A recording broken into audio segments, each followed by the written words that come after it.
I've been asked to read from An American Marriage, but before I do, I just want to tell you all that my first job was teaching adult literacy. And when I took that job, I was taking the place of a woman who was retiring. She was, well past what we would think of as retirement age. And I was talking about the people we were working with, and I would say, explain to me they can't read. You're saying they can't read? And she cut me off and she says, you should never say they can't read. You should say they haven't learned to read yet.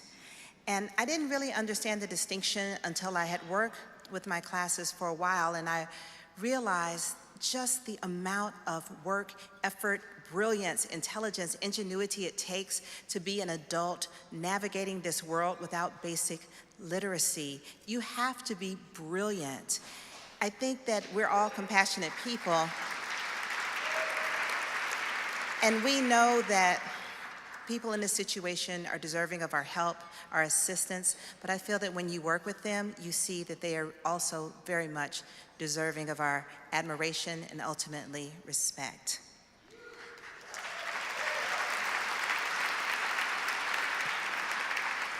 I'm just going to read to you a few pages from An American Marriage, and this is from the point of view of Celestial, a newlywed on a terrible day in her marriage. This is the day her husband is on trial for a crime he didn't commit. What I know is this: they didn't believe me. 12 people and not one of them took me at my word. There in the front of the room, I explained that Roy couldn't have raped the woman in room 206 because we had been together. I told them about the magic fingers that wouldn't work, about the movie that played on the snowy television. The prosecutor asked me what we had been fighting about. Rattled, I looked to Roy and to both our mothers. Banks objected, so I didn't have to answer, but the pause made it appear that I was concealing something rotten at the pit of our very young marriage. Even before I stepped down from the witness stand, I knew that I had failed him. Maybe I wasn't appealing enough, not dramatic enough, too, not from around here. Who knows? Uncle Banks coaching me had said, now is not the time to be articulate. Now is the time to give it up. No filter, all heart. No matter what you're asked, what you want the jury to see is why you married him.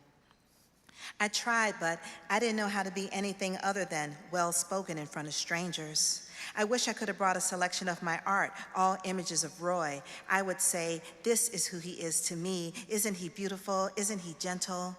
But all I had were words which are light and flimsy as air. As I took my seat, not even the black lady juror would look at me. It turns out that I watched too much television. I was expecting a scientist to come and testify about DNA. I was waiting for a pair of handsome detectives to burst into the courtroom at the last minute, whispering something urgent. Everyone would see that this was a big mistake, a major misunderstanding. We would all be shaken but appeased. I fully believed that I would leave the courtroom with my husband beside me.